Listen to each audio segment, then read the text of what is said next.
Assalamualaikum class 4. Welcome to you all. Hope you all are fine. Okay, class 4, as you know, we have started the unit number 2, that is care of old parent. This is our lecture number 2 and we should start the part 2. But before start the part 2, we should discuss the vocabulary box in your book. Okay? Class, this is the vocabulary box. Care of old parents on page number 19. There are so many vocabulary, there are so many words in this vocabulary box. अगर आप देखें antique आपको बताया भी था last class में, means ancient things, पुरानी चीज़ें, रिंकल्ड यानी झुर्रियाँ हो पड़ जाना, विस्पर्ड माने होता है सरगोशी करना, प्रेज यानी तारीफ़ करना, स्क्विंटेड कहते हैं अगर आप किसी की आंखें थोड़ी सी जो है वो क्या होती हैं लाइक दोनों सेम पोजीशन पे ना हो, अगर पोजीशन थोड़ी सी चेंज हो जाए तो उसको स्क्विंटेड यानी भैंगे होना कहते हैं. ठीक है. और there are too so many different, यानी लाइक शैबी मीन्स खस्ता हाल, वॉर्न आउट यानी फटे हुए होना, पिलू तकिए को कहते हैं, नरेटेड माने होता है डिस्क्राइब करना, कोई चीज़ बताना, स्ट्रेंजर्स किसको कहते हैं, अजनबियों को, कम्युनिटी किसी भी एक आपके पास जो कम्युनिटी बन जाती है, जो आप कहते हैं कि एक छोटी सी कम्युनिटी बन जाना, लाइक कॉम होती है. ठीक है. अपॉर्चुनिटी मौका मिलना, गेस्ट कहते हैं सांस लेना हैविली यानी ब्रीथिंग हैविली, बहुत जो है वो तेज़ी से उससे सांस लेना. वेकेंट खाली को कहते हैं museum, you know very well, जहाँ पे पुरानी चीज़ें रखी जाती हैं, डिस्प्ले की जाती हैं. देन डीड यानी एक्शंस, स्टेयर्ड माने होता है घूरना. So there are so many vocabulary words in the vocabulary box you can see. Okay, let's start the part 2. Part 2 on page number 23. Okay. The hut was very shabby. जो hurt जो थी वो बहुत यानी जो झोंपड़ी थी वो बहुत खस्ता हाल थी. In one corner was an old cot covered with a dirty sheet. एक कोने पे एक जो है वो पुराना कॉट यानी बिस्तर कह लें रखा हुआ था, जो उसमें बहुत ही गंदी चादर बिछी हुई थी. अ थिन पिलू वॉज लेइंग ऑन इट, और एक बहुत ही पतला सा जो पिलू कहते हैं तकिए को, वो पड़ा हुआ था. In the other corner was an oil stove with an empty pot on it, और एक दूसरे कोने में एक जो है वो चूल्हा रखा हुआ था तेल का, with an empty pot on it, जिसके ऊपर एक खाली पॉट रखा हुआ था. The boys could see scraps of lentils in it. Scraps कहते हैं बचे हुए टुकड़ों को, तो लड़के देख सकते थे कि वो बचे हुए टुकड़े कुछ रखे हुए थे. A dirty tea cup was laying on the floor. एक गंदा जो है वो चाय का कप नीचे फ्लोर पे यानी ज़मीन पे पड़ा हुआ था. The bread container was completely empty.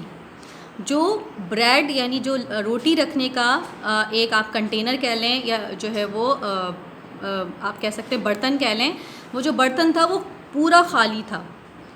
We should do something to help this man whispered Tahir again. Tahir ने दोबारा सरगोशी की सुहेल से कि हमें इस शख्स के लिए कुछ ना कुछ ज़रूर करना चाहिए. He won't take money from us, Suhail whispered back. उसने सरगोशी में दोबारा सुहेल ने दोबारा कहा कि देखो ये हमसे कोई पैसे तो नहीं लेंगे, but may be we can clean his hut, लेकिन हम हो सकता है कि हम उनका जो है झोंपड़ी है वो जो है वो साफ़ कर दें. Tahir help uncle Zaman to his bed. Tahir ने अंकल ज़मान को उनके बेड पे बिठाने में मदद की. He wash the dirty dishes. उसने जितनी भी गंदे बर्तन थे वो साफ़ किए. While Suhail swept the floor. और जो सुहेल था उसने झाड़ू लगाई. स्वेप्ट माने SWEPT, स्वेप्ट मीन झाड़ू लगाना. सुहेल ने झाड़ू लगाई फ्लोर यानी आप कह लें ज़मीन की. There was no water in the earthenware pot. Okay class, this is a word earthenware. Earthenware means मट्टी के बने हुए बर्तनों को अर्दनवेयर पॉट्स कहा जाता है. तो वो जो मट्टी के बने हुए बर्तन थे उसमें कोई पानी मौजूद नहीं था. ताहिर टुक अ कैन. ताहिर ने एक कैन लिया. And filled it with water from the community tap. और ताहिर जो है वो बाहर गया। कम्युनिटी टैप यानी आप जो है वो गली में एक जो है वो सबका यूज़ करने के लिए एक नल लगा लिया जाता है जिसको सब यूज़ करते हैं, तो वो वहाँ से पानी भर कर लेकर आ गया। He also wash the dirty clothes which were laying under the bed, और उसने वो कपड़े भी धो दिए, गंदे कपड़े जो बेड के नीचे जो है वो पड़े हुए थे। लेइंग यानी होता है पड़े होना।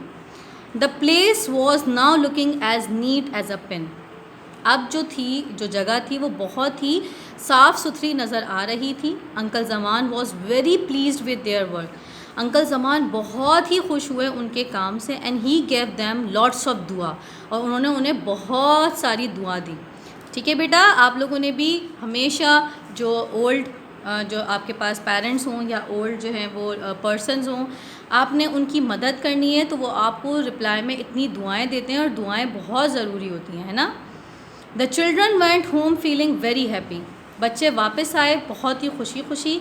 एंड कंटेंटेड दैट अल्लाह सुब्हान ताला had given them an opportunity to help an old man, और उन्होंने ये सोचा कि अल्लाह ने उन्हें एक मौका दिया है एक बूढ़े शख्स की मदद करने का। The next day there mother made sandwiches for breakfast, उनकी अम्मी ने दूसरी सुबह उनके लिए सैंडविचेस बनाए नाश्ते में। Tahir and Suhail ate only half of their share, Tahir और सुहेल ने सिर्फ अपने अपने हिस्से का आधा खाया। And hide the rest of for uncle Zaman, और आधा छुपा लिया किसके लिए, अंकल ज़मान के लिए। एट लंच ऑल्सो, लंच यानी दोपहर के खाने में, they save some bread and mangoes, उन्होंने कुछ रोटी और आम बचा लिए। They put all the food in a bag, उन्होंने तमाम का तमाम खाना अब एक बैग में रखा। एट प्ले टाइम, खेलते हुए, दे रैन टू अंकल ज़मान, वो अंकल ज़मान के पास गए। And gave him the food, और उन्होंने उनको वो फूड दे दिया। This continued for many days, ये सिलसिला बहुत दिनों तक चलता रहा। The boys looked after uncle Zaman very well, ये जो लड़के थे वो बहुत अच्छी तरीके से अंकल ज़मान की जो है वो देखभाल कर रहे थे। One day at dinner their mother notice how quickly the bread was disappearing from the plates of her sons, एक दिन उनकी अम्मी ने ये बात नोटिस की कि जो है वो रात के खाने पे कि किस तरीके से जल्दी जल्दी जो है वो रोटी गायब हो रही है उनके बेटों की प्लेट पे से। How can you finish your food so fast, आप लोग इतनी जल्दी जो है वो कैसे ख़त्म कर सकते हैं अपने खाने को। She ask in as astonishment, the word that is also a difficult word for you. Astonishment means हैरानगी से, बहुत हैरानगी से उन्होंने ये देखा कि कैसे आप लोगों ने जल्दी जल्दी फिनिश कर दिया। We are feeling very hungry today, उन्होंने कहा हम बहुत भूखे थे आज। स्टैमर्ड ताहिर ने हकलाते हुए कहा। स्टैमर्ड माने क्या होता है, हकलाते हुए, जब आपको जो है वो कोई एकदम से मदर आपको जो है वो ऐसा लगे कि हाँ भाई डांटने वाली हैं, कुछ ऐसा होने वाला, तो आप एकदम से हकलाना शुरू कर देते हैं ना, तो वो ऐसे ही हकलाते हुए कहता है ताहिर कि हमें बहुत आज भूख लग रही थी। What is in your hand then, तो आप लोगों के हाथों में ये क्या है। आस्क मदर सस्पिशियसली, उन्होंने जो है वो मदर ने पूछा। Looking at the bag in Tahir's hands in which he had been putting the food, Tahir के पास जो बैग था उसमें उन्होंने ये पूछा कि आपके पास ये क्या है जिसमें वो खाना रख रहा था। Why are you putting the bread in the bag, आप लोग क्यों इसमें जो है वो ब्रेड यानी रोटी रख रहे हो। Tahir and Suhail looked at each other, वो दोनों एक दूसरे को देखने लगे। They knew that the cat was now out of the bag, उनको ये पता चल गया था कि अब ये राज खुलने वाला है। Cat was now out of the bag, it is idiom, so इसका मतलब है ये राज खुलने वाला है। So they narrated the whole story of the old man to their parents, तो उन्होंने पूरी स्टोरी एक बुज़ुर्ग की या उस ओल्ड मैन की उन्हें सुना दी। ओके क्लास, आज यहीं तक ही रखते हैं। जस्ट लास्ट पैराग्राफ हमारा पार्ट 2 का रह गया। इंशाल्लाह in the next class we will continue to the part 3 as well. अल्लाह हाफिज़।